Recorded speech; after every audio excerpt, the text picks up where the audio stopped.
I just think the more places they ban smoking and stuff, and, like at the parks and stuff, then the less it'll be seen and it'll just be better. Well, I think like the kids look up to like the older people, and like if they see that they're smoking and they think it's, if they're doing it, then they think it's okay.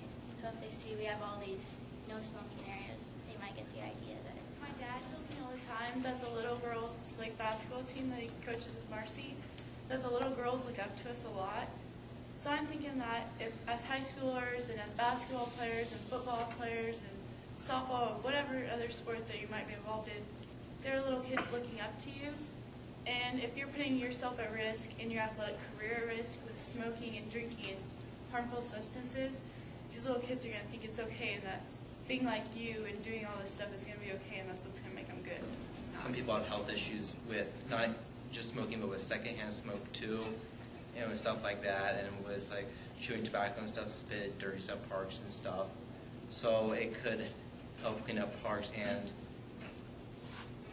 drive more people to actually go to parks and stuff like that, since there won't be people smoking there. Well, I personally don't like to be around people when they're smoking. I think it's a disgusting habit.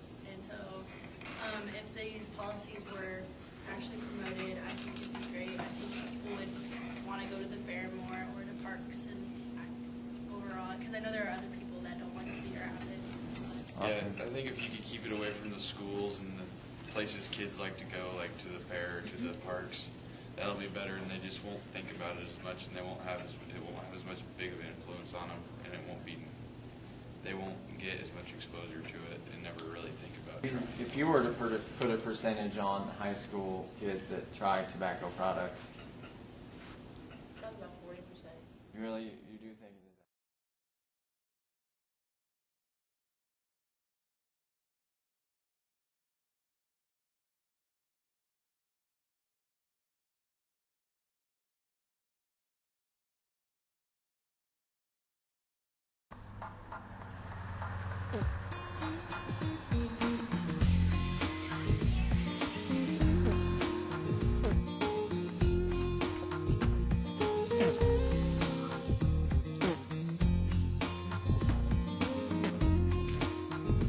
What your kids learn from you is up to you.